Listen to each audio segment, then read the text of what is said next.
Merci. Alors, je demande à vous lever debout pour un moment de réflexion.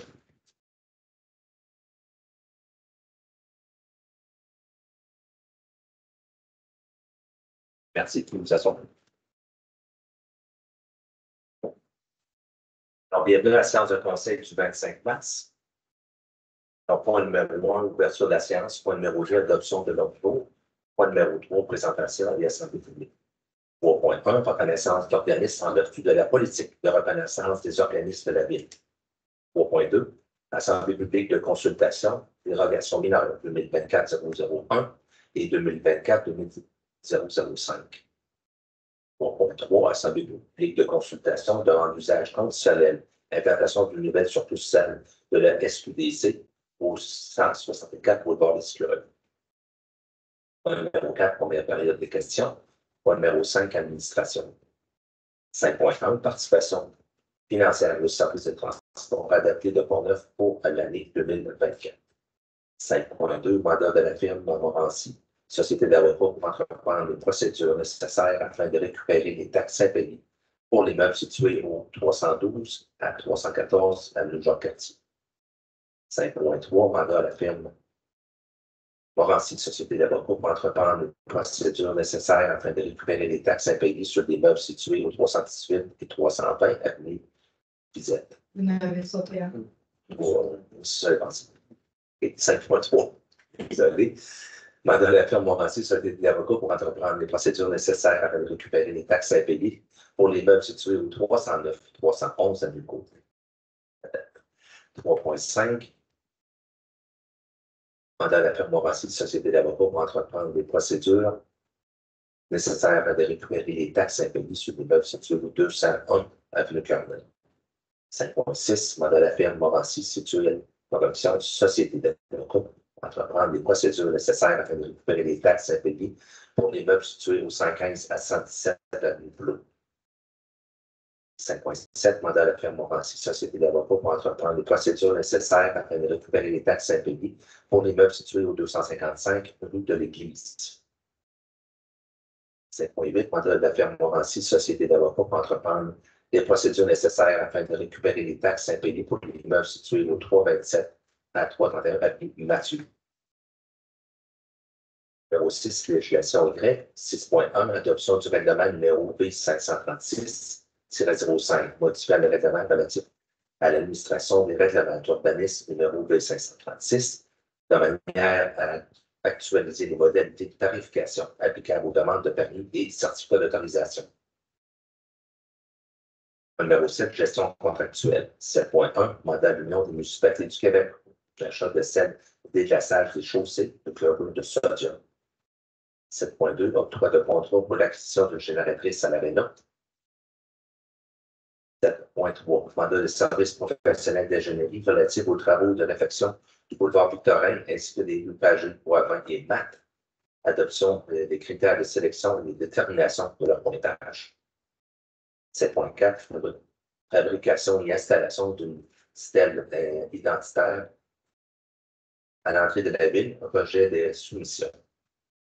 7.5, approbation de directives de changement et de modification de contrat en vertu du règlement de gestion contractuelle, mandat de service professionnel d'ingénierie pour les travaux du projet de contrôle des ouvrages sur place et gestion de débordement. Point numéro 8, urbanisme et développement économique. Alors, 8.1, autorisation de dérogation mineure 2024-001 pour 303-305 avenue Côté. Point 2, autorisation de dérogation mineure 2024-005, la rue Piché du lot 6 421 702.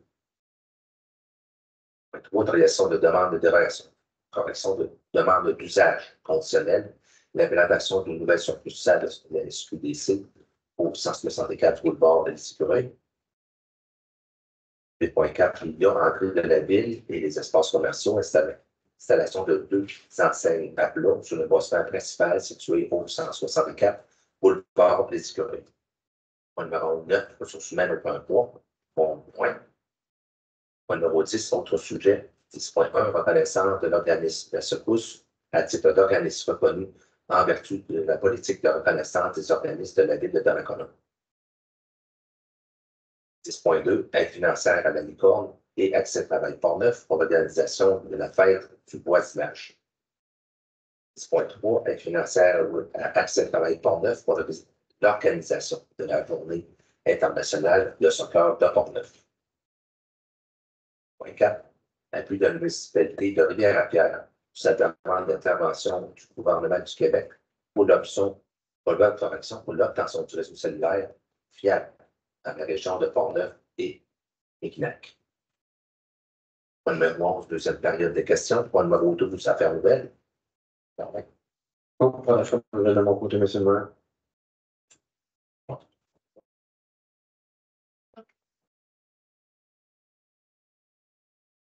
Point numéro 13, dépôt de documents. 13.1, dépôt de rapport annuel de la gestion contractuelle pour l'année 2023. Et point numéro 14, levé de la séance.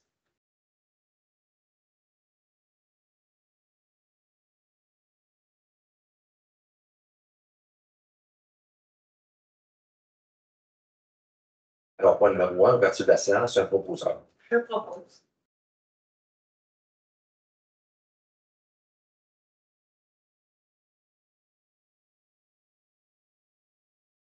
Point numéro 2, adoption de l'ordre du jour. Proposeur. Je propose.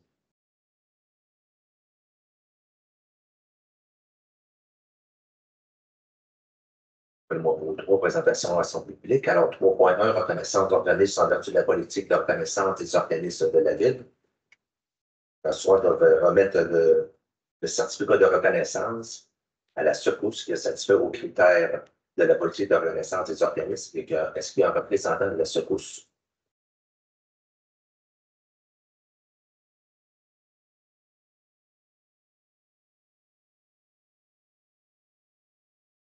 Alors, 3.2, Assemblée publique de consultation des relations mineures 2024-001 et 2024-005.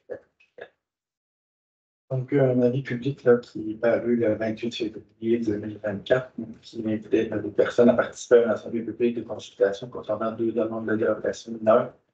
Donc, la première, 2024, 001, concerne le 303-305 avenue Coulpé. Donc, la demande concernant la 303-305 avenue Coulpé, donc la demande de dérogation numéro 2024-001, a pour but d'autoriser la construction d'un nouveau garage à une superficie de 53,58 m², représentant un pourcentage de 12,3 de la superficie totale du terrain et supérieur au maximum prescrit de 10 %. C'est recommandé au conseil municipal d'approuver la demande tout en suggérant au requérant qu'il y ait une orientation particulière de l'architecture du nouveau bâtiment accessoire s'avance mieux que l'image d'inspiration architecturale du bâtiment principal et de son entourage, comme demande sur le procès verbal en ceci 15 février 2024. Donc, est-ce qu'il y a des gens qui souhaitaient intervenir concernant la demande de dérogation mineure 303-305 avenue Coulpé? La suivante concerne le lot 6 421 702 sur la rue Piché, donc la demande 2024-005. C'est une demande qui a été formulée afin d'autoriser l'abattage d'arbres sur un lot d'entreprises industrielles, Celcotec, donc 280 rue Piché. La demande avait pour but d'autoriser le retrait complet de certains espaces tampons végétalisés de l'application de reboiser une largeur minimale prescrite de 5 mètres ou limite arrière et littéraire d'un terrain industriel. La réduction à 5 mètres de l'espace tampon exigé entre les lignes C12 et 2 d'une largeur minimale réglementée à 12 mètres. Ceci ne recommandait pas au conseil d'approuver la demande comme mentionné précédemment la CCU du 15 février 2024. Malgré la recommandation du CCU, le conseil est opportun d'approuver en partie la demande en autorisant la retrait de certains espaces tampons végétalisés de 5 mètres, soit situés sur les 3 côtés du terrain bordant celui appartenant à la ville, soit le lot 6 421 701, mais de refuser le retrait de la zone tampon située à l'est du terrain, ainsi que de refuser la réduction de la zone tampon visée entre les zones C12 et I2. Est-ce qu'il y a des gens qui souhaitent intervenir concernant la demande de 6 421 702 sur la web? Le groupe s'est approché. Le micro pour présenter. Ouais, ben, c'est juste la raison que c'est enregistré et filmé. Là. Personne qui écoute. Bonjour, Samuel Guy, copropriétaire de l'entreprise Celcotec, propriétaire du terrain justement qu'on demande la dérogation de l'heure.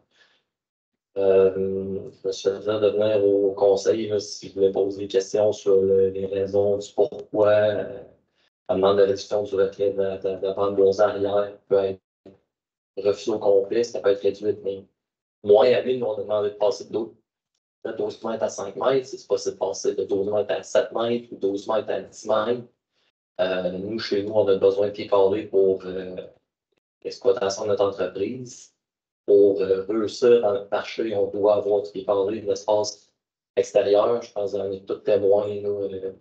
Notre marché fait, notre inventaire doit rester sur le terrain extérieur. Fait, on a besoin de pieds carrés pour pouvoir augmenter l'inventaire, agrandir la bâtisse éventuellement. Si on agrandit la bâtisse, ça va réduire encore notre zone d'entreposage. On cherche juste à ouvrir l'entreposage éventuel là, avec la réduction de la bande arrière. Considérant les travaux de Microsoft, on peut faire ça maintenant, étant donné que ça permet de réduire les coûts. On fait une affaire, on essaie de réussir du mieux qu'on peut. Je vais répondre à votre question. C'est sûr que la recommandation du CCI était de rejeter au complet votre demande. Déjà là, le Conseil a modifié quand même la demande pour vous autoriser à enlever la bande de 5 mètres autour du bassin de rétention. Déjà là, vous gagnez une bonne partie du terrain.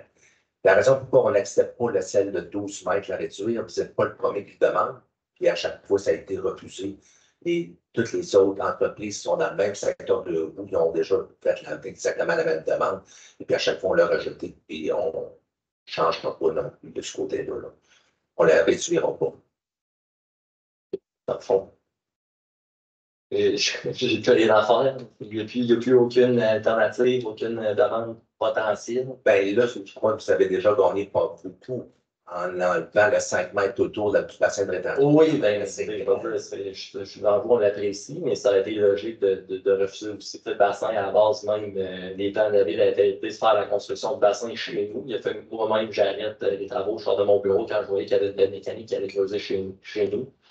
Il y avait des discussions à ce moment-là, je pense, avec toi, Sylvain, ou avec ton famille, je ne me rappelle pas. Finalement, la ville a dépassé le bassin. Et le bassin, sur le bord du chemin de même, ça coupe le terrain, évidemment.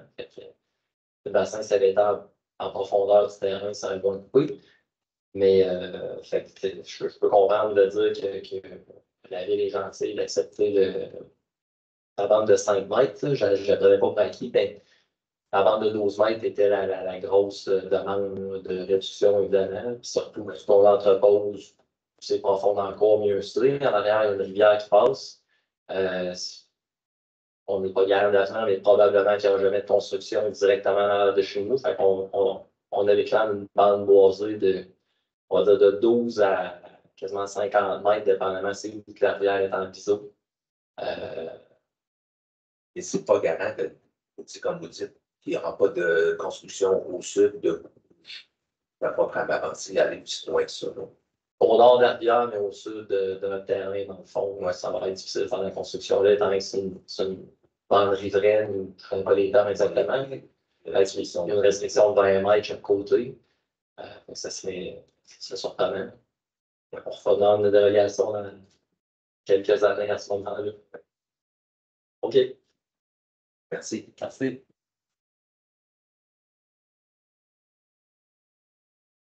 Il y a d'autres personnes qui souhaitent intervenir.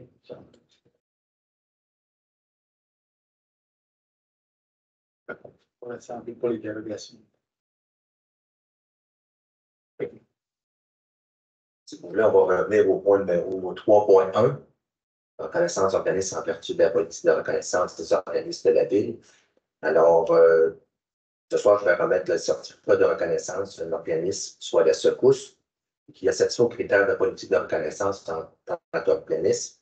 Alors, je vais profiter pour remettre le certificat. C'est approché.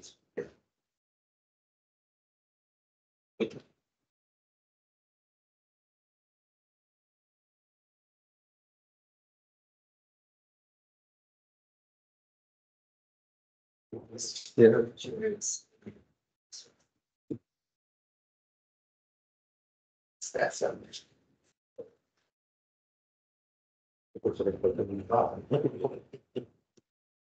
Entendu les deux ans. OK. OK. Merci. Station. Deuxièmement, les organismes qui arrivent à notre liste.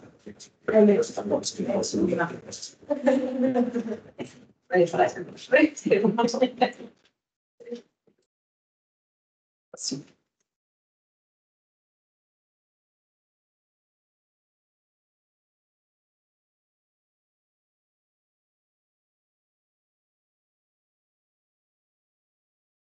Maintenant, on est rendu au point numéro 3.3, soit Assemblée publique de consultation, demande d'usage conditionnel d'implantation de nouvelles succursales de SQDC au 164 boulevard des Infogéniaques. Donc, il y a également une avis public là, qui est paru le 28 février, donc qui a participé à une assemblée publique de consultation concernant la demande d'usage conditionnel et l'implantation d'une nouvelle succursale de la SQDC au 164 boulevard des Écureuils. Les gens qui vont également nous transmettre par écrit leur commentaire aujourd'hui. Il n'y a pas aucun commentaire qui a été formulé. Donc, est-ce qu'il y en a qui souhaitent intervenir concernant la demande d'usage conditionnel pour l'implantation de la succursale de SQDC?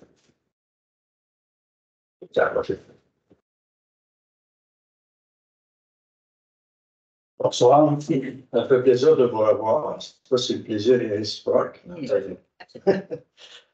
Je suis accompagné de mon petit-fils, Jacob.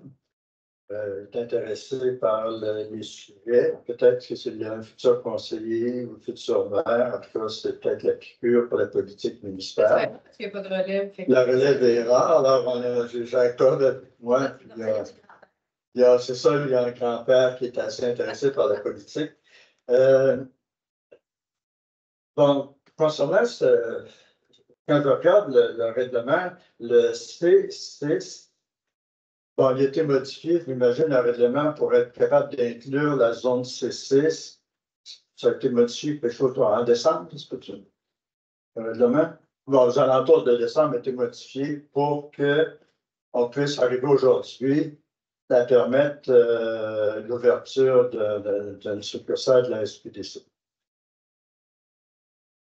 Bon, le comité a étudié, il a regardé les critères. C'est dans les critères, c'est une zone éloignée d'une école, d'une garderie. Bon, plus que c'est pas plus défini que ça, zone éloignée, ben, il y a une garderie tout près. Et les écoles ne sont pas si loin. Et les consommateurs ne sont pas nécessairement ceux qui fréquentent la garderie, là, mais ça, c'est une question d'appréciation. Moi, je n'ai rien contre le fait que la SQDC s'implante. C'est maintenant légal, puis je peux juste de l'acheter là, de l'acheter n'importe où ailleurs. C'est ça un des avantages. Cependant, à moins que je sois dans l'erreur, quand je regarde sur la carte, la zone C6, ça ne m'apparaît pas l'endroit où se trouve actuellement. Mais ça va aller dans un local libre, pas loin là, de zone. Du AIW, pratiquement. Ouais, c'est dans ce coin-là, c'est où les étudiants. La gamme est plus à droite. C'est ça, les élèves vont acheter leur hot dog, puis leur hamburger AW, ensuite de ça, ils font pas plus loin, puis ils sont rendus. Ben, Ils ne peuvent pas rentrer, puis ils peuvent pas. Non, c'est ça, C'est leur pousseur. Oh, oui, tout à fait d'accord, là. C'est pas contre, mais j'essaie juste de comprendre. La zone C6 sur la carte, là, je pense à moi qu'elle ne soit pas bonne, là. Cette carte-là, la zone C6, c'est dans le bout des ambulances. Ça, je ne comprends pas. Est-ce que je suis dans le champ, là, ou ça a été changé? Parce que sur la carte de la MRC, de la ville, C6, c'est toute la zone commerciale. On fait comme un L. Elle englobe la partie commerciale, IW, puis après ça, elle fait un L, puis elle s'en va jusqu'aux ambulances. mais quand vous parlez de C9, C10, c'est des parties de C6?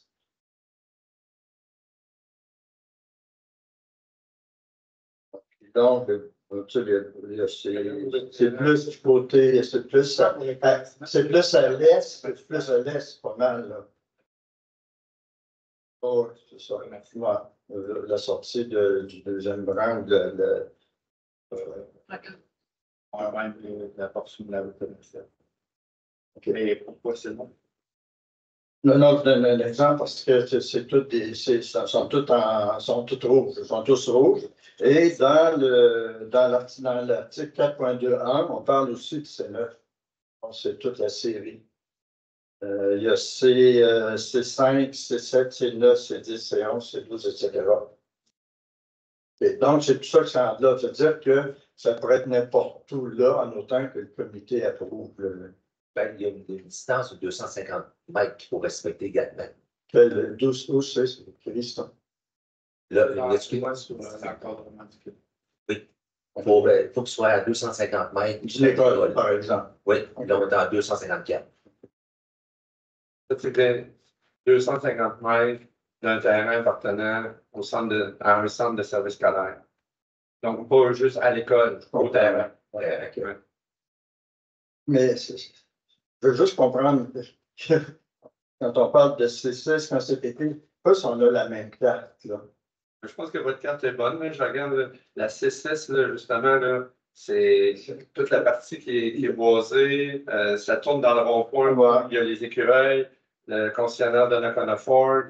Même pas. Oui, je pense qu'il est inclus dans le C6 là, de Nakona Ford.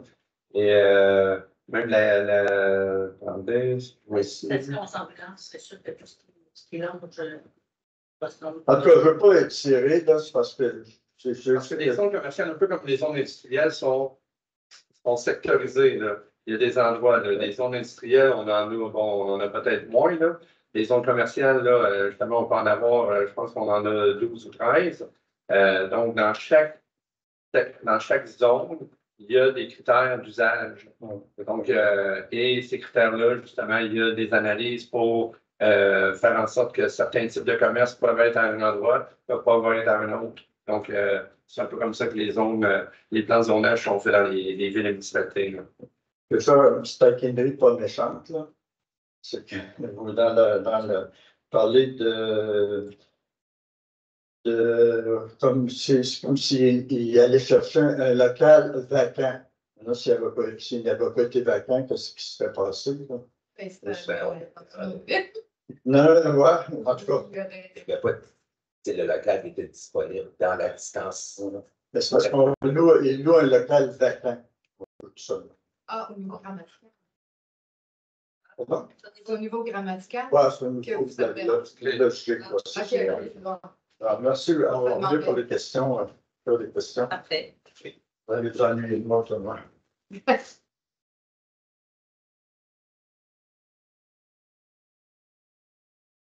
Il y a d'autres questions? Je vais juste me présenter, je n'ai pas de questions en fait, mais mon nom c'est Daniel Céline. Je suis architecte pour la SQDC et chargé du projet qui est en cours. Donc là, c'est des questions qui étaient plus en dehors de mon droit de réponse, disons. Mais si jamais il y en a, je voulais juste affirmer pour que les gens soient au courant, pas que ça soit caché, que ça, je l'écoute et je m'en viens. Donc, puis c'est des questions qui s'en viennent plus sur comment le projet s'adapte à sa position, je peux répondre également. Merci Je de sais pas c'est très professionnel. Je ne sais pas si vous avez bien entendu, mais je suis architecte pour la SQDC. Ah, je suis chargé de projet, donc vous avez d'autres questions plus précises, c'était plus à la fin, mais c'est d'autres questions plus précises à la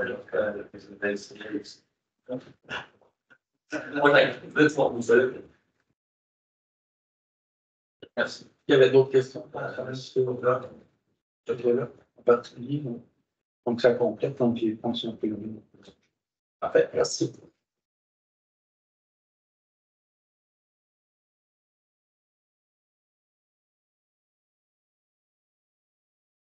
Alors, ceci complète les points numéro 3, point numéro 4, première période de questions. Alors, s'il y a des questions de la salle, je demandais de vous présenter et de poser votre question. Vous avez droit à une question, une sous-question. Bonjour, Denis Trépanier, 334 des Prés de Nakona. Moi, ça fait plusieurs années que je vais me plaindre à mon voisin dans l'arrière, qui est l'épicerie Maxi. pour le trafic. Et les passages l'été, là, quand il fait beau, la période estivale, même il a fait beau là, 2 semaines à peu près, là, puis les jeunes ont sorti les mobylettes. Le couple qui les ont sortis. Là, plus ça va aller, plus ils vont les sortir. Parfois, dedans d'à peu près 1 heure en aéroport, il peut y avoir entre 12 et 15 passages de mobylettes qui vont rejoindre la rue des Prés. C'est assez fatigant, tannant. Puis l'été, quand il fait très beau, ça peut aller jusqu'à 2 heures, 3 heures du matin. Puis il s'en donne à cœur joie. En plus que des camions remorques 53 pieds qui passent par la rue des Prés, par les nouveaux maxi, qui ont une belle lumière pour eux autres. Puis aussi, le trafic de véhicules automobiles aussi. Moi, l'été, souvent, chez moi, je fais ça terrasse dehors, puis je compte les voitures un peu, là, je suis assez bien classé, là, puis je compte les voitures, puis à peu près 8 voitures sur 10 qui arrêtent pas au maxi. Ça s'en va prendre le 138. Ça, c'est la voie d'accès qui donne sur la rue des Prés. Quand moi, en 2006-2004, mon frère et moi, on a fait faire jumelé, le terrain où c'est la voie d'accès de le maxi, je me suis offert le terrain par la ville. Parce que c'était le dernier terrain pour acheter pour bâtir un jumelé. La première fois que j'ai su, il y a eu peut-être une petite dérogation qui s'est faite. Espace sous-marin, d'après moi, parce que jamais rien vu passer. Puis, quand j'ai vu les plans de la ville, autrement dit, là, en arrière de chez moi, il y avait, sur les papiers que j'ai vus ici à la ville, il y avait une grande ligne droite. Un côté, c'était résidentiel, puis l'autre bord commercial. Parfait. À un moment donné, j'arrive de travailler, ils ont fait une voie d'accès. Là, j'ai vu ces plans de la ville que ça avait été modifié pour le maxi. Puis le Cap Rouge, ils ont bâti un maxi, puis la ville a refusé la voie d'accès, mais ils l'ont bâti pareil, le maxi. Puis moi, je voudrais que cette voie d'accès-là soit restreinte ou fermée ou qu'il y ait pas une clôture, mais une barrière quand le magasin ferme, qu'ils mettent une barrière que le passage est fermé. Puis surtout, j'ai fait une plainte souvent au maxi, puis ils n'ont jamais rien fait. Là, je fais ça dans les recours pour me plaindre de ça. Puis au pire à lui, je peux les envoyer une mise en demeure, je suis capable de l'envoyer. Puis à Maxi. Puis aussi, c'est ça, d'empêcher le monde de passer là, parce qu'il y en a, ça passe vite aussi. La nuit, là, quand le magasin est fermé, les automobiles passent, ça nous donne l'air pour prendre le stationnement, là, pour aller direct à la lumière, vers prendre le 138. Parce que s'il n'y avait pas de voie d'accès vers le maxi par la rue des Prés, le monde va passer droit sur la rue des Prés, puis ils vont prendre le 138, ils vont y aller pareil au maxi. Ça ne nous enlèvera pas des chiffres d'affaires. Le monde qui va aller prendre une canne de tomates en spécial, ils vont passer par la rue des Prés vers le 138. C'est embêtant, c'est plate, c'est tannant. J'ai eu des problèmes en 2017, je me souviens très bien. Il y a un jeune conducteur de mobilette que j'ai averti. Le jeune, la chienne n'a pas mis, il y avait la police. Il a fait une plainte contre moi. La police est venue chez nous. La mère du jeune a retiré la plainte. Un jeune, ça faisait à peu près 8 ou 9 fois qu'il passait là, d'à peu près un heure. Puis c'est l'ouvrier les mobilettes, il se donne l'air. Je ne suis pas trop diplomate, contrairement à des membres de ma famille. D'autres membres de ma famille. Puis à un moment donné, comme je ne suis pas trop diplomate, à un moment donné, il y a de quoi qui va sauter. Je veux dire, là-dedans, là, parce qu'on est 20 années, pas les voisins aussi, là, au bord, là, les condos, là, les premiers condos. Là. Fait que, puis la rue des Prés, ben, c'est une autoroute. Je me suis déjà fait dépasser sur la rue des Prés, là, par une dame de Damagona que je connais très bien son mari. Parce que je l'ai suivi jusqu'à chez elle après, parce qu'elle est au stop en bas, puis je suis à la Mariette, j'ai suivi jusqu'à chez elle. J'ai demandé si elle aimerait ça que j'aille rouler de même dans le quartier. Il a commencé à dire des méchancetés. Fait que moi, je n'ai pas de misère avec ça d'habitude. J'en ai dit moi aussi. Parce que j'étais bien poli au début, parce que peu importe. La vitesse sur la rue des Prés, c'est épouvantable. Les mobilettes, la voie d'accès du maxi. J'aimerais peut-être qu'à l'été, une espèce de. J'ai vu ça quand je vois des écureuils, il y a une espèce de fleur, de pot à fleurs en. Ouais. Tu sais ce que je voulais dire, monsieur le maire? Des gros pots verts là, qu'on a. Ouais, non, c'est gris, là, c'est carré, là. Un peu de ciment, presque. Ouais, c'est en béton, là, Oui. puis il y a des fleurs là-dedans. Oui. Ça va être pas pire. En mettant, c'est sur la sortie du maxi, là, à l'arrière, là, avec des déflecteurs après ça, l'été, là. Ça ferait peut-être ralentir le monde, puis les remorques 53 pieds passer ailleurs. Oui. Parce que là, cette voie d'accès-là, c'est inadmissible. Je ne comprends pas pourquoi la ville a accepté ça. Il y avait peut-être peur que le maxi dise qu'il ne voulait pas bâtir s'il n'y a pas de voie d'accès. Ça, c'est l'ancienne administration, ça. C'est pas l'administration d'aujourd'hui. C'est assez. C'est plat. D'accord, mon point de vue est donné. J'espère que la ville va faire de quoi parce que, comme je me répète, là, comme je l'ai dit tantôt, j'ai été plaindre au Merci parce que les autres, ils ont comme des gérants spéciaux. C'est en spéciaux, le gérant, là, parce qu'ils changent à peu près aux 6 mois des fois. Là, tu sais. Fait que je ne fais jamais en fait dire le gérant. Tu sais, il dit oui, Denis, on va arranger ça. Tu sais, oui, Denis, on va arranger ça. Il ne se passe jamais rien. Les vidanges aussi, là, on a vu qu'il y a un de gazon chez nous, puis il ramasse des vidanges Maxi. Ça, on est. Puis, quelques années, il y a eu des gros vents, les arbres ont tombé sur la maison. Vous en souvenez? Oui. Vous en souvenez? On va vous remplacer ça, il n'y a pas de problème, on va mettre des arbres. Vous allez avoir votre tranquillité, on va mettre des arbres. C'est pas le Maxi qui avait des arbres, c'est mon neveu qui a cherché des arbres qui les a plantés là. Avec le clôture de pauvres là, qui est sur le long chez nous, là. En bois, qui est tout le temps tombé, qui est tout abouti. Fait que, une compagnie qui a de l'argent comme ça, là, qui ne veut pas avoir de problème avec les voisins, je pense qu'on a des problèmes. Fait que c'est ça que je vais vous dire. C'est noté, M. Trépanier. Merci, M. le maire. Merci, Fondelier. Est-ce qu'il y a d'autres questions?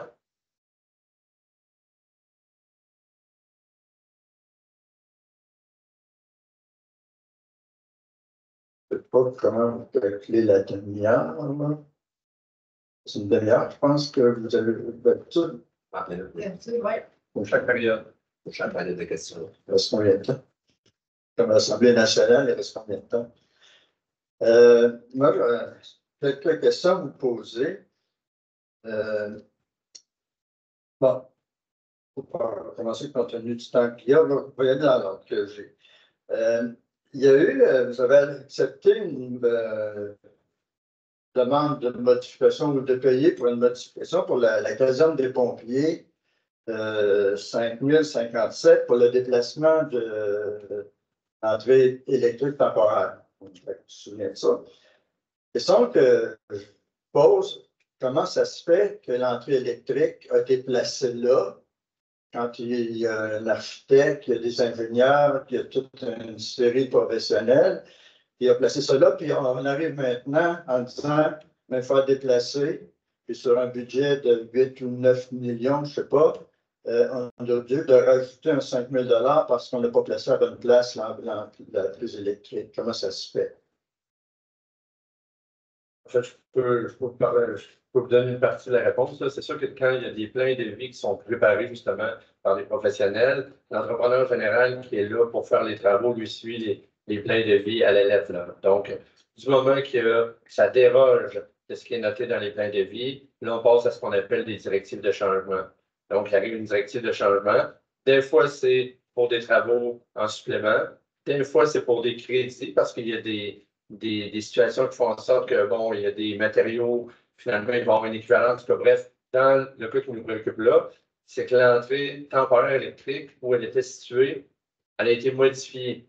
Donc, Hydro-Québec ont fait une modification de l'entrée électrique, ce qui a fait en sorte que les dispositions à l'intérieur de la caserne ne pouvaient pas être au même endroit. Donc, c'est sûr que l'entrepreneur, lui, c'est une modification qu'il avait à faire au plan par rapport aux originaux. Puis, il y a eu cette modification de 5 000 $ qui a été demandée, présentée au comité de gestion actuel et adoptée par les membres du conseil. Donc, c'est les professionnels qui ont fait les plans qui n'ont pas bien fait ça. Je dis juste que je suis un petit peu étonné de ça. Il y a aussi une même chose, 143 000 qui était pour la question des matériaux contaminés. quand quelqu'un fait une soumission pour un contrat de 8, 9 ou 10 millions, moi, je pense que normalement, il aurait dû faire des sondages du sol puis de voir qu'il y avait là des matériaux contaminés et dans sa soumission, en tenir compte et non pas arriver après ça avec une demande de 145 000. Parce qu'à force d'écouter des demandes de même, là, peut-être qu'un autre soumissionnaire qui aurait eu le contrat. En tout cas, je trouve que c'est facile d'aller chercher des modifications, alors que normalement, ça aurait dû être prévoir parce que n'importe qui construit un édifice va faire des sondages de terrain, puis va voir qu'est-ce qu'il y a là, puis va soumissionner en conséquence. C'est le En fait, il y a eu des sondages de terrain qui ont été faits au préalable, comme dans chacun des projets qui sont faits. Il y a des sondages qui ont été faits. Évidemment, les sondages ne sont pas faits à chaque mètre, donc il y a le nombre de carottes qu'on appelle qui sont faits sur l'ensemble, c'est pour être représentatif. Donc, les soumissionnaires sont amenés à déposer une soumission en fonction de ce qui est connu avec ce sondage-là et avec un peu l'estimation qui est faite à partir de là. Quand il arrive la situation comme là, on l'a connu, c'est que là, il y a eu des éléments qui ont ressurgi lorsque les travaux ont commencé à se faire. Donc, il y avait une prévision qui avait été faite, mais il y avait vraiment davantage de matériel contaminé que ce qui avait été prévu selon les sondages, selon les estimations. Donc, je vais vous donner le même exemple dans un autre projet que là, cette fois-là, était à l'avantage de la ville. C'est pour la réfection des rues Rochon, Boyer, Sainte-Anne, Sainte-Marie l'année passée. Il y avait eu des carottes qui avaient été faites sur l'ensemble. Donc, je ne peux pas vous dire le nombre de carottes qui avaient été prises, mais les travaux ont été estimés en fonction de ce qui avait été retenu puis estimé de contamination. Mais finalement, en vérité, lorsque les travaux ont commencé, il y avait beaucoup moins de contamination. Donc, les lieux des carottes n'étaient pas représentatifs de l'ensemble du chantier. Donc là, il y a eu un crédit très important qui a été accordé à la ville de Donnacona parce qu'il y a eu moins de matériel contaminé qui a dû être sorti, transporté sur d'autres sites que ce qui avait été prévu. Donc, dans le premier cas, celui de la caserne, effectivement, il y en avait plus que les estimations qui avaient été faites à la suite des carottages. Et dans le deuxième cas, ben, là, c'était au bénéfice de la ville dans ce cas-là. Quand même. En tout cas, on ne fera pas une longue discussion sur ça. C'est que je trouve anormal qu'on soit, entre guillemets, généreux, alors qu'il y a un soumissionnaire, normalement, aurait dû faire le travail de scruter le terrain et savoir sur quoi il travaillait, qu'est-ce qui arriverait. En tout cas, absolument. C'est au donneur d'ouvrage d'appeler la ville dans ce cas-là à fournir l'information sur les études de sol et non du sous-sol. L'autre sujet, merci, M. Gignac, de la précision. Je ne sais pas dépasser. Je reviens sur on va le voir au procès-verbal, je pense l'analyse du procès-verbal, sur les aides financières qui ont été accordées. Je pense à la dernière réunion, vous m'avez accordé pour quelque chose comme 62 000 d'aides financières. Bon, ça, il y a bien des raisons. Mais ce qui me frappe, c'est que pour le golf, vous avez une aide financière de 30 000 et dont 24 000 pour le fonctionnement. L'année dernière, c'était pareil. C'est-à-dire que, j'ai les chiffres, si vous voulez, les chiffres, ça serait pareil. Bon. C'est-à-dire que la ville, même nos taxes, subventionne un organisme privé, ça n'appartient pas à la ville, subventionne le fonctionnement, donc les opérations quotidiennes. Et les gens qui vont là, au golf, là, c'est pas tout le monde qui peut y aller, c'est pas possible. Théoriquement, pour tout le monde y aller, mais on ne peut pas tout le monde. On ne peut pas aller se promener là comme on veut sur les terrains non plus. Donc, c'est un terrain privé, on peut dire. Et la ville, à chaque année, va subventionner le fonctionnement, il y a des plantations d'arbres, je comprends, mais il y a quelques années, lorsque il a été question, là, il y avait eu comme un genre de petit conflit, là, les enfants vont glisser, puis là, c'est comme si le golf avait comme objecté sur ça, puis il y a eu une entente, la ville verse, je pense que c'est 4 000 $, pour recoller le montant. 900 pour que les enfants puissent aller glisser. En même temps, la ville verse 24 000 pour le fonctionnement. En tout cas, moi, ça me questionne parce que 24 000 pour le golf, il y a 5 000 pour le curling. Encore là, c'est une activité pour adultes générale, un club privé, des gens qui vont jouer là. Et la ville subventionne généreusement 5 000 $. L'an passé, c'était 6 898.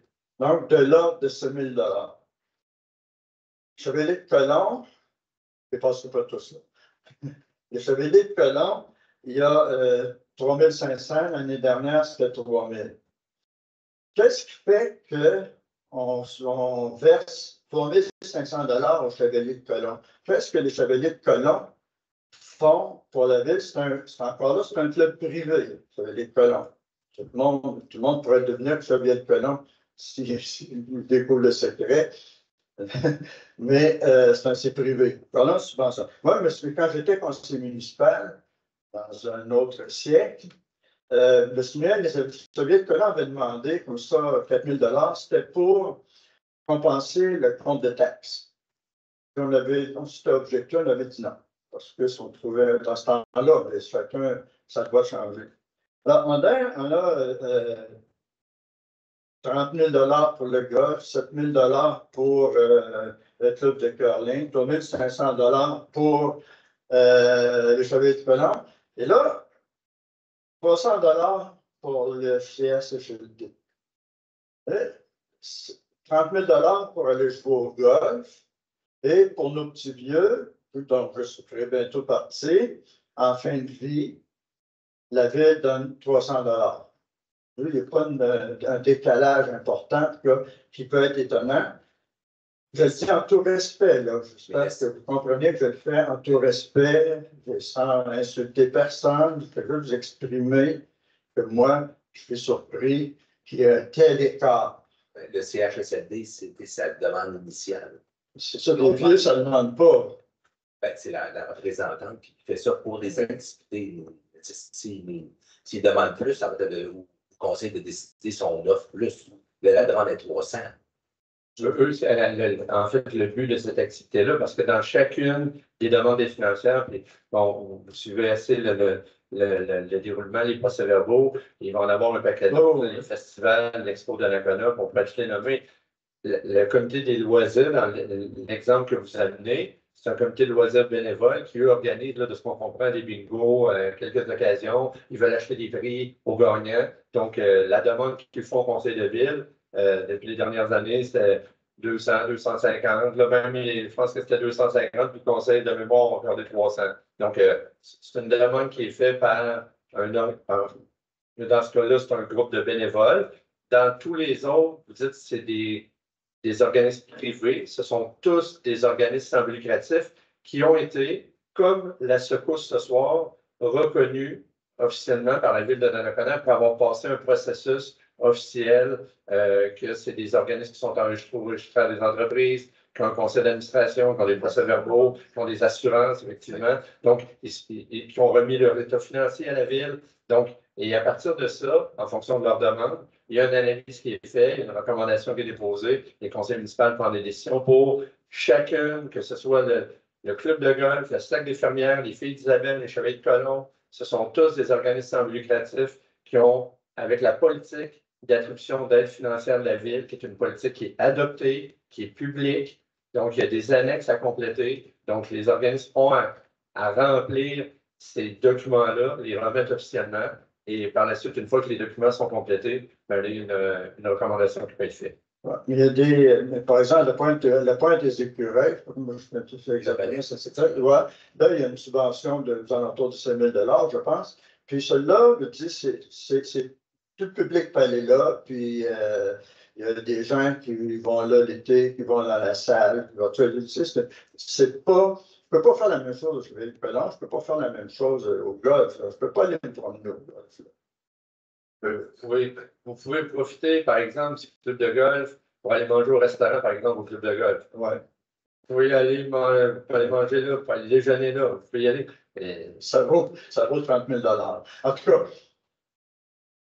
juste pour en faire ressortir qu'il y a des écarts, puis quand je vous ai parlé dans des rencontres antérieures, à quoi servaient nos taxes, moi, je te donne un exemple. Et ça, je ne pense pas l'avoir vu lorsque vous avez présenté le budget. Et je suis allé revoir les documents, peut-être que ça m'a échappé. J'ai vu pour, je ne sais pas comment ça s'appelle exactement, mais les maisons Lambert. Là.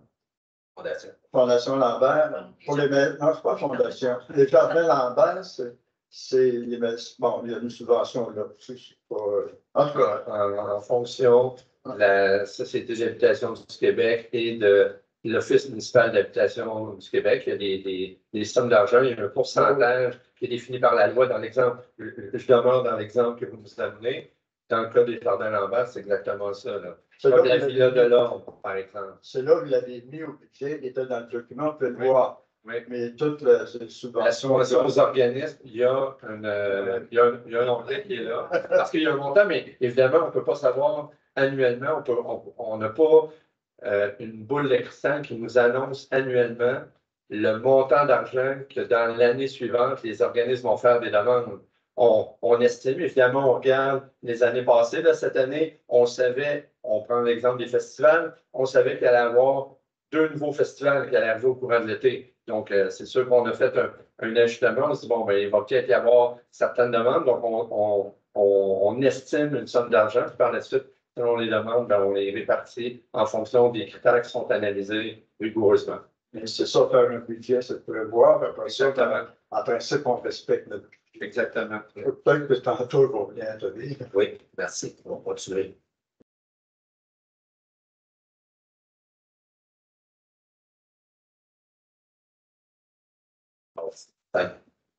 Point numéro 5, administration 5.1. Participation financière au service de transport adapté de Port-Neuf pour l'année 2024. Alors, considérant que toutes les municipalités locales dont le territoire n'est pas desservi par une société de transport en commun ou par un autre organisme public de transport en commun qui assure un service de transport adapté aux personnes handicapées, doit, par résolution, dont copie doit être transmise au ministre des Transports du Québec, contacter avec une personne afin d'assurer aux personnes handicapées l'accès sur son territoire à des moyens de transport adaptés à leurs besoins, consacre le service adapté de Port-Neuf est pris charge par la MRC de Port-Neuf et ça depuis juillet 2011. Consacre l'administration des opérations du service transport adapté de Port-Neuf a été déléguée à la Corporation de transport régional Port-Neuf, la CTRP, selon une entente qui a été adoptée par le Conseil des maires de la MRC lors de la séance régulière le 12 décembre 2018. Et considérant que le 17 décembre 2018, la résolution 2018-12-524 de la Ville de Donnacona a pris part au renouvellement de cette entente qui prend fin le 31 décembre 2024.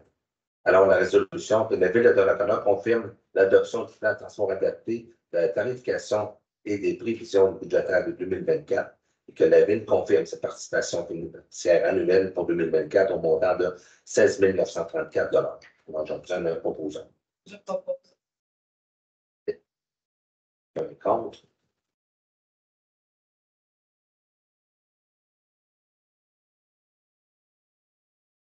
Les 7 prochains points, je vais seulement te dire l'entête et aller directement à l'adresse. Alors, seulement dire l'entête du premier. Alors, mandat à la firme Morancy Société d'avocats pour entreprendre les procédures nécessaires afin de récupérer les taxes impayées pour les meubles situés au 312-314 à Neujac-Cartier.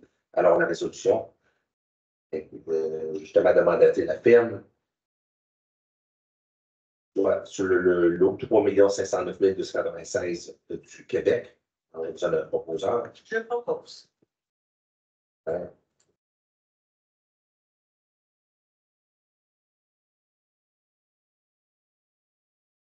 5.3, cette fois-ci, pour le 309-311 Avenue Côté, j'ai besoin d'un proposeur.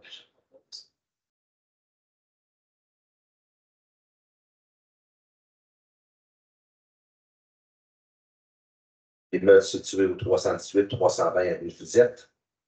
Bonsoir, Madame Blais.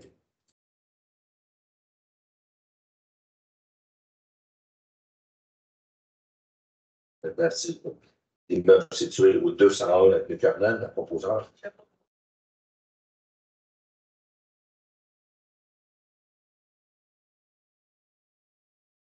Pour le 115-117 avenue Plot. Je propose.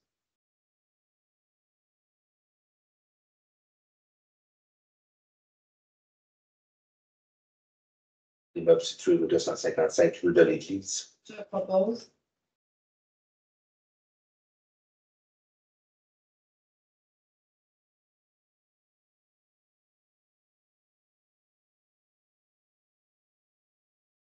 Pour l'immeuble situé au 327-331 avenue Mathieu, le proposeur. Je propose.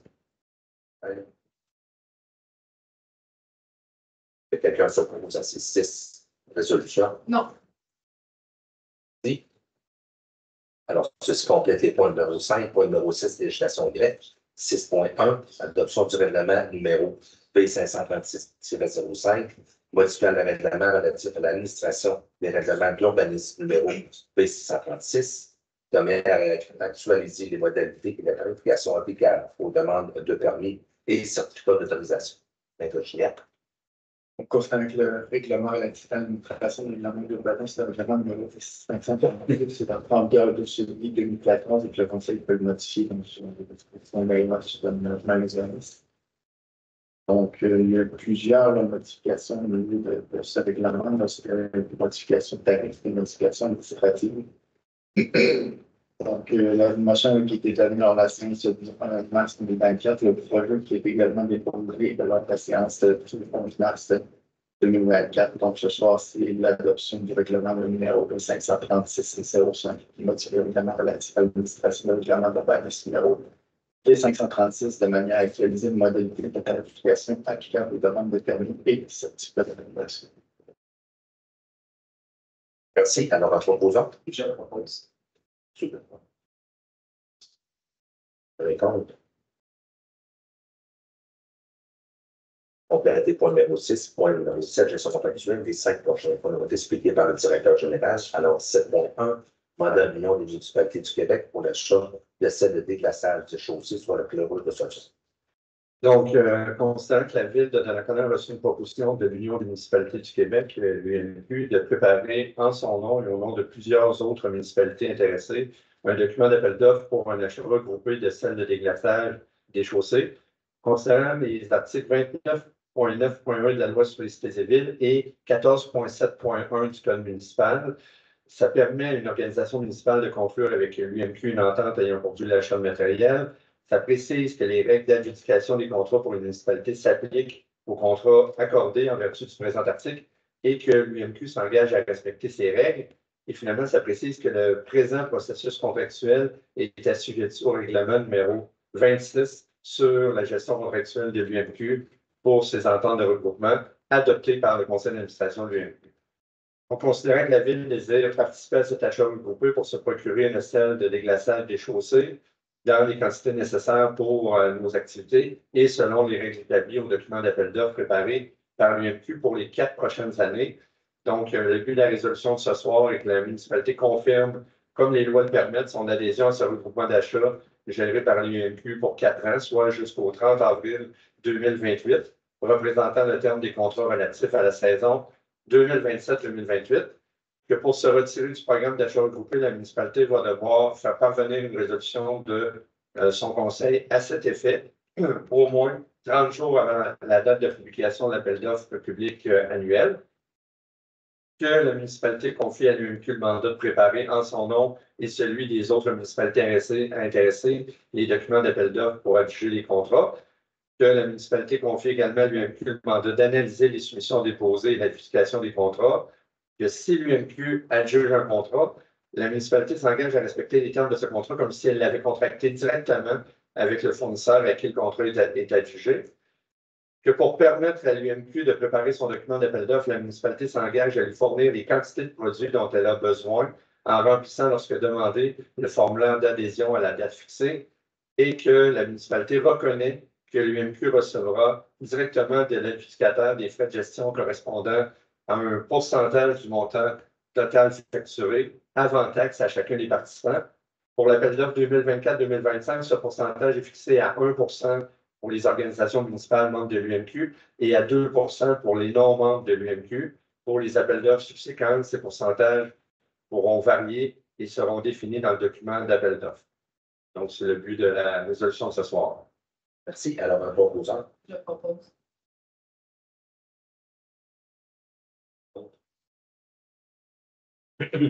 Alors, 7.2, octroi du contrat pour l'acquisition d'une génératrice pour l'ARENA.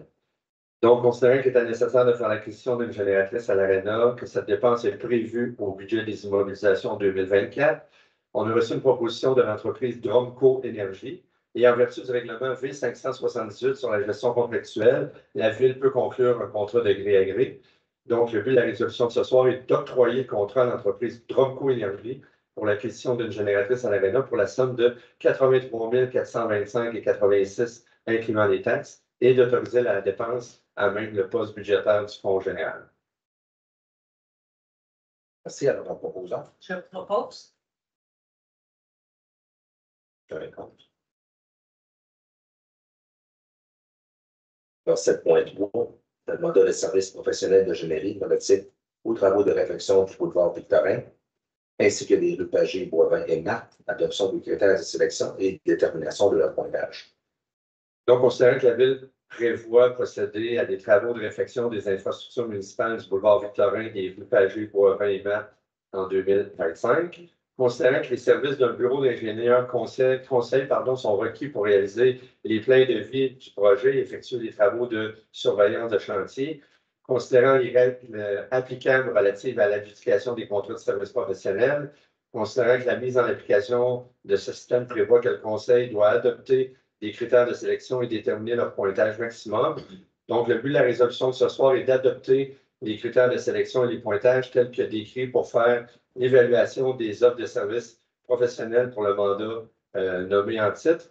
Les critères suivants sont utilisés pour évaluer les offres et la description de chacun de ces derniers est jointe en annexe à la présente résolution. Donc, on parle de l'expérience du soumissionnaire pour 25 points, la compétence et la disponibilité du responsable du projet pour 25 points, l'organisation de l'équipe de projet 25 points, l'échéancier de travail et la présentation des biens livrables 20 points, et la qualité de l'offre de service 5 points pour un total de 100 points.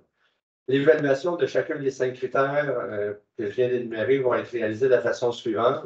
Donc, on parle d'un système là, qui bon 100% des points lorsqu'on parle le seuil d'excellence, 90% fois le nombre de points qu'on parle de supérieur, 80% plus que satisfaisant, 70% satisfaisant, 60% peu satisfaisant, 40% insatisfaisant, 20% très insatisfaisant et 0% évidemment nul. Donc, c'est le but de la résolution ce soir. Merci. Alors, un proposant. Je propose. C'est bien bon. Quelqu'un contre. Alors, 7.4, fabrication et installation d'une stèle identitaire à l'entrée de la ville, rejet des soumissions. Oui, donc, considérant que la Ville souhaite procéder à la fabrication et l'installation d'une stèle identitaire à l'entrée de la Ville, considérant l'appel d'offres lancé par la Ville afin de procéder à la réalisation des travaux, on a reçu 3 soumissions pour la réalisation des travaux. Donc, on a reçu Communication Tremblay-Ménard Incorporée pour la somme de 135 670,50 incluant les taxes. Enseigne Système E Incorporé, 182 804,50 incluant les taxes. Et finalement, Service d'enseigne Lumicom Incorporé, 288 688,75.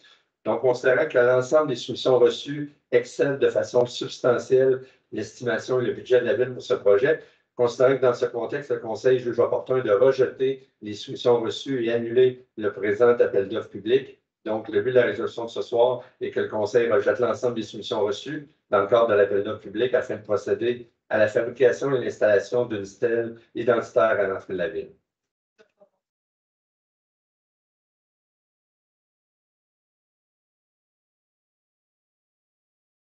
« 7.5.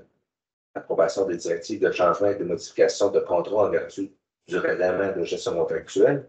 mandat de service professionnel d'ingénierie pour les travaux du projet de contrôle et des ouvrages de surface et de gestion de débordement. Donc, considérant le règlement de gestion actuel adopté en vertu de l'article 573.3.1.2 de la loi sur les cités et villes, considérant la procédure de modification des contrats prévue à l'article 9 du règlement, donc considérant que le Conseil a pris également connaissance du rapport du comité en gestion actuelle formé en vertu de l'article 9.1 du règlement. Donc, le but de la résolution de ce soir est que le Conseil approuve la modification au niveau du contrat nommé en titre pour les travaux du projet contrôle et des ouvrages de surveillance et gestion des débordements. L'objet de la modification, c'est des honoraires professionnels investis dans la préparation des plans de ce qu'on appelle l'émissaire terrestre, selon les demandes initiales du Canadien national, du CN, datant de l'hiver 2022-2023. Le CN a finalement changé complètement et unilatéralement ses exigences à l'automne 2023. Donc, la portion des travaux le long de la voie ferrée du CN fera l'objet d'un nouveau projet en phase 2 de ce même projet afin de permettre à la phase 1 d'aller de l'avant, pour laquelle on a eu justement une autorisation. Donc, les coûts impliqués sont une somme de 85 495,41 incluant les taxes. Donc, c'est le but de la résolution de ce soir. Merci à un proposant. Je propose. Un contre. Alors, merci, M. Germain. Si tu complètes les points numéro 7, maintenant point numéro 8. Urbanisme et développement économique, 8.1, autorisation des relations mineures 2024-001 au 305 à côté. Alors, Maître Gignac a bien expliqué. Alors, je passe pas en travail, alors je n'ai pas besoin d'un proposant. Je propose. Qu'un contre.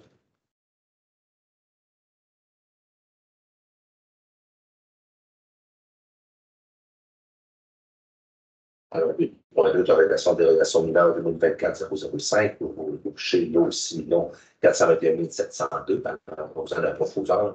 Je propose. Un contre.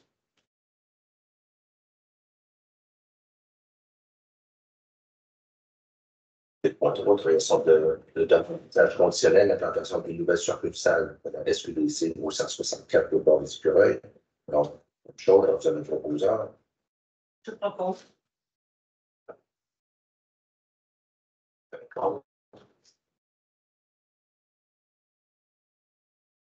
Alors, 8.4, il y a entrée de la ville et des espaces commerciaux, installation de 2 enseignes à plat sur le bâtiment principal situé au 164 boulevard des Écureuils. Alors, constate que la demande de permis numéro 2024-018 a été déposée à la ville. Constate que cette demande vise à autoriser l'autorisation de 2 enseignes à plat sur le bâtiment principal situé au 164 boulevard des Écureuils à Donnacona, afin d'afficher la nouvelle succursale de la SQDC. Constate que l'immeuble faisant l'objet de la présente demande situé dans la zone C6 et assujetti à la réglementation particulière du PIA, entrée de la ville et espaces commerciaux. Considérant que le comité consultatif sur le CCI recommande au Conseil d'approuver la demande, alors la résolution est d'approuver la demande de projet présenté dans la demande afin de permettre l'émission du permis numéro 2024-018 et la réalisation des travaux projetés. Alors, je vous donne un proposeur. Je propose. Un contre. Ceci complète les points numéro 8. Point numéro 10, autre sujet 10.1, reconnaissance de l'organisme de la secousse, l'actif d'organisme reconnu en vertu de la politique de reconnaissance des organismes de la ville. Alors, concernant la politique de reconnaissance des organismes de la ville adoptée par le conseil municipal le 17 décembre 2018, et constate que la secousse satisfait aux critères de la politique depuis février 2024. Dans la résolution, le Conseil reconnaît l'organisme secousse à titre d'organisme reconnu en vertu de la politique de reconnaissance des organismes de la ville. On a proposé. Je propose.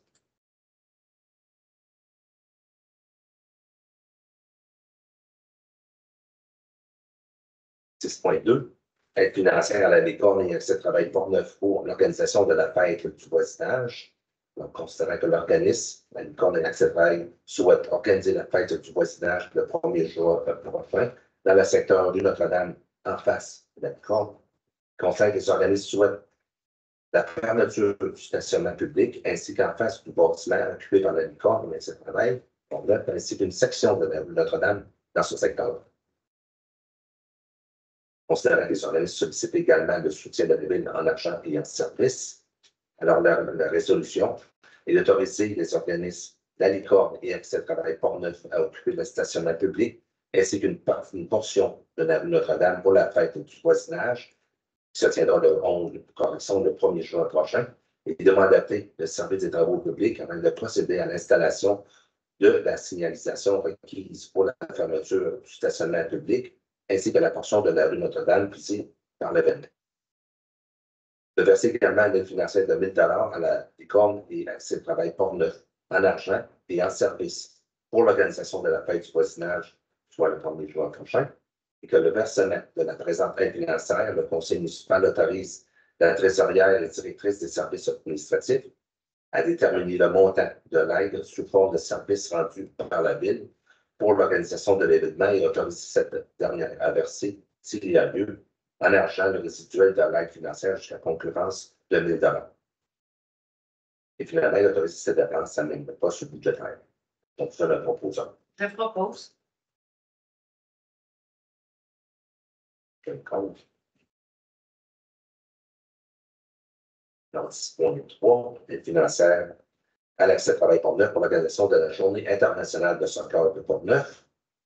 Considérant que l'organisme Accès Travail Port-Neuf organise la Journée internationale de soccer de Port-Neuf le 16 juin. Il considère que l'organisme sollicite le soutien de la ville pour l'organisation de cet événement. Alors, la résolution est de verser une aide financière de 1 000 $ à Accès Travail Port-Neuf en argent et en service pour l'organisation de la Journée internationale de soccer Port-Neuf qui se tient le 16 juin prochain. Et que le versement de la présente aide financière, le conseil municipal autorise la trésorière et directrice des services administratifs de verser le montant de l'aide sous forme de services rendus par la ville pour l'organisation de l'événement et autorise cette dernière à verser, s'il y a lieu, en argent, le résiduel de l'aide financière jusqu'à concurrence de 1 000 $. Et d'autoriser cette dépense à même le poste de taille en fonction de la proposition. Je propose. Un compte.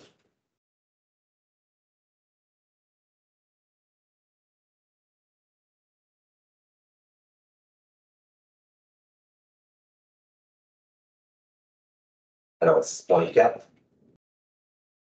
Appui à la municipalité de Rivière-à-Pierre dans sa demande d'intervention du gouvernement du Québec pour l'obtention d'un réseau cellulaire fiable dans la région de Port-Neuf et Pékinac, considérant que depuis 1995, la municipalité de Rivière-à-Pierre fait des représentations auprès des instances gouvernementales afin d'être branchée à un réseau de cellulaire fiable, considérant que beaucoup d'autres municipalités de la grande région de Port-Neuf et Pékinac ont aussi fait des représentations pour les mêmes raisons, le tout sans succès.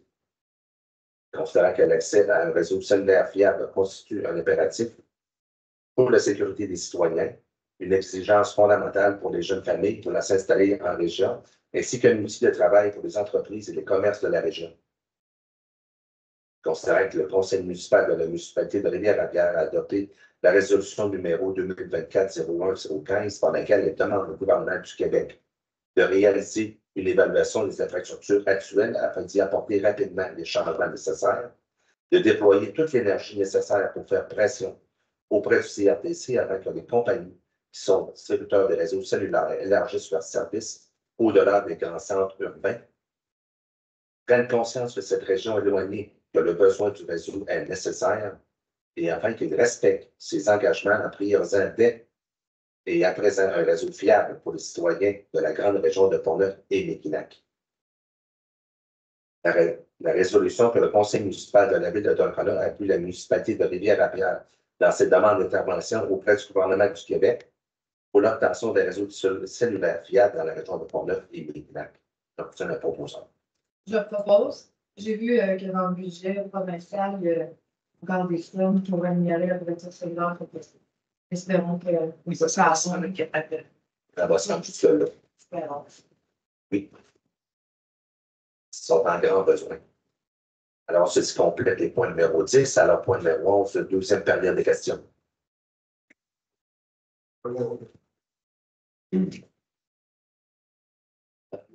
J'ai mal compris tantôt 6.1, c'est quoi? On comprenait rien quand on parlait de micro. C'est changement de. Ouais, 6.1, on comprenait rien. Concernez votre dossier. Non, pas du tout. Non, j'ai juste une question. Bon, la Sur du règlement, modification au règlement relatif à l'administration de règlement d'urbanisme.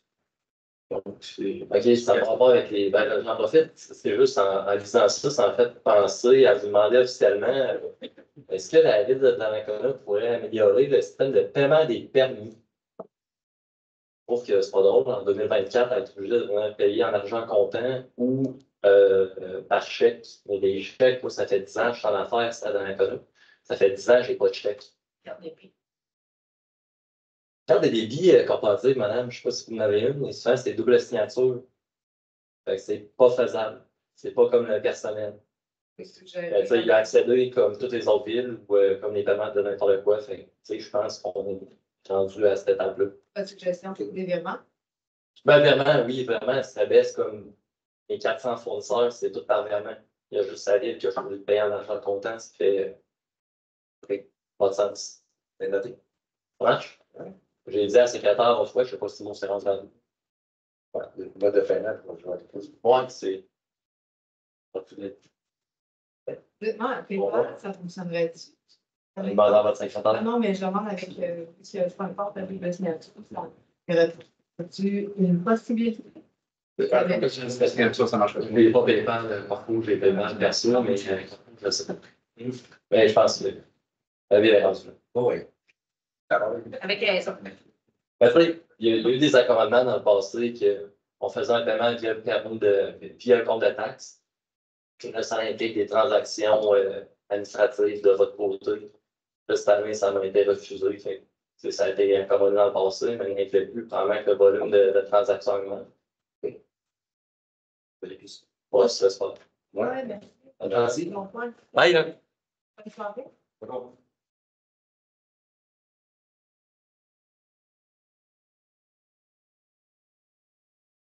J'avais aussi une question sur ce point-là, mais est-ce que c'est une modification, est-ce que ça augmente les coûts des permis? Il y a une modification, il y a effectivement il y a des coûts de permis qui sont modifiés, mais il y a beaucoup de modifications aussi. Il y a des nouveaux règlements qui sont apparus. Le règlement sur les branchements aqueducs et égout publics, le 598, les compteurs d'eau, le 613. Donc, c'est des nouveaux règlements qui sont apparus et qui n'apparaissaient pas dans le règlement administratif. Donc, il y a des changements de cette nature-là, mais oui, il y a des permis qui sont modifiés. Je ne les ai pas tous par là. Je ne demande pas le temps. Parce que quand j'ai vu ça, j'avais imaginé qu'il y avait des modifications sur les coûts. J'ai essayé de trouver le règlement et je n'ai pas trouvé. Le P536 actuel ou le nouveau? Ben, le nouveau, là, mais peu importe, c'est pas moi, un permis de construction d'une maison qui est à 25 $, qui va passer à 150 $, c'est de cette nature-là. C'est juste indexé. Hein. Moi, je peux vous donner une copie. Ben, il est individuel. Je les connais pas par cœur. Non, je ne Non, pas mais que tu je connais par cœur. depuis genre 20 ans. Oh, ça existe. Ça n'avait pas été mis à jour. Et c'est pas indexé depuis l'année passée, là. Fait que c'est pas de 25 $ à 27. C'est pas de l'ordre de grandeur. Je ne veux pas avoir de. Moi, je peux juste vous dire pour des rénovations, aussitôt que tu as un montant de 1500 $, tu payes 25 $ de permis. Je peux juste vous dire ça parce que je l'ai payé ce matin, moi, le lien. Mais ça, c'est avant d'entrer en vigueur. C'est ça. Parce qu'il y a même des sommes. Le règlement est assez large. Là. Il y a même des seuils maintenant où les gens n'ont plus besoin de permis. Là. Pour certains types de rénovation, ils n'ont plus besoin de permis. Quand le changement, mettons, du barreau d'asphalte sur votre maison, on n'a pas besoin de permis. C'est quelqu'un qui change sa toiture par le même type de toiture, ben, ça, les gens n'ont pas besoin de venir chercher un permis, par exemple. Ça ne donne pas une valeur supplémentaire. Là. Donc, il y a certains items comme celui-là, comme d'autres, qui ont eu des ajustements de montant. Peut-être, là, oui, c'est sûr, je vois que les piscines, c'est 50 $. Bon, quel était le montant avant? C'était peut-être autour de 25-30 $, mais ça, comme Mme le disait tout à l'heure, c'est un règlement qui n'avait pas été mis à jour et indexé depuis plusieurs années. Donc, c'est un ajustement qui est fait. De toute façon, la ville était à court d'argent, puis c'est comme le gouvernement va chercher des petites affaires. OK. Il y a eu plusieurs résolutions pour engager une ferme pour lorsque les taxes ne sont pas payées. J'allais voir chacune des propriétés où les taxes étaient en souffrance là, à partir de l'ordre du jour. C'est pas des châteaux, là. Mais quel est le pourcentage que la ville va avoir dans ses coffres une fois les honoraires des avocats payés si le compte de taxes, par exemple, était impayé, était de 1 000 $, 2 000 $? Est-ce que c'est comme les recours collectifs, là, où c'est les avocats, en tout respect, monsieur le greffier, qui vont chercher de l'argent, là? Non. Mais en gros, le but, c'est pas de. C'est pour donner aussi lorsque quelqu'un ne paye pas ses taxes, puis dit, ben, finalement, ça va nous coûter plus cher l'avocat ou le prêt l'équivalent, on abandonne. Ça veut dire que tout le monde, à un moment donné, va dire, ben, on ne paiera pas de taxes. Le but, c'est d'être constant dans nos demandes, peu importe le montant.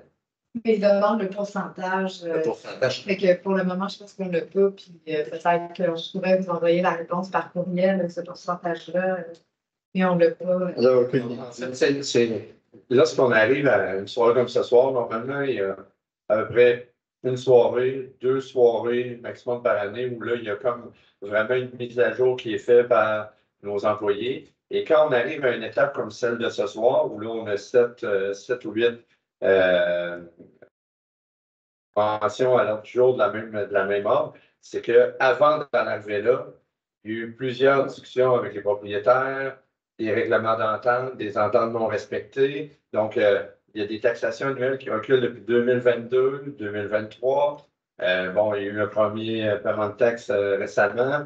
Donc, il y en a qui vraiment, il y a de l'arriérage. On est vraiment au dernier recours avant d'entreprendre des procédures juridiques. Donc, d'un, ces propriétaires-là sont conscients depuis longtemps qu'ils ont des montants qui n'ont pas été payés, qui ont eu l'occasion de pouvoir justement aller avec des ententes. Finalement, là, bon, on arrive à l'étape ultime. Donc, on pourra faire la vérification avec les montants qui seront versés à un procureur, si jamais ça se rend jusqu'au bout, parce que de l'ensemble de ces dossiers-là, on pourra vous revenir plus tard en vous disant le nombre qui se sont vraiment rendus à la cour. Des fois, il y a des situations où là, des citoyens, des propriétaires qui décident que bon, ils vont finalement indiquer, ils vont payer. Des fois, il y a des institutions financières qui, avant que ça arrive à ce que le bâtiment soit revendu, bien, il y a des institutions financières qui font des ententes avec leurs clients, en fait. Donc, il y a différentes situations qui peuvent arriver. Donc, du nombre qui vont se rendre vraiment au bout. On peut sortir un exemple à la fin qu'on peut revenir à M. Gilbert en disant, mais regardez, ça représente un pourcentage X ou Y, parce que tout dépendamment de la valeur des montants, une propriété à un autre, la valeur n'est pas la même. Là. Je pense qu'il faut y avoir une idée, tout simplement. Il y avait le compte de taxes payé le 15 mars. Combien de contribuables n'ont pas payé à temps leur compte de taxes? Je vous dirais que la statistique exacte, on va être en mesure de pouvoir vous la sortir lorsqu'on va faire la première rencontre du mois d'avril, qu'on fait un résumé. Là. Nous, au 31 mars, dans le cadre de ce mois-ci, on va avoir cette statistique-là. Là. On va être en mesure de pouvoir la donner. Là. En avril? Oui, à la séance du 8 avril. Oui. Vous pouvez écouter, je vais l'annoncer. Je vais être quelque part sur un bateau de progrès. C'est ce genre de. Faites bien en profiter. Ouais. Êtes-vous invité? Ah, Dans 2 ans. Bon, bonne soirée. Merci. bonne soirée aussi.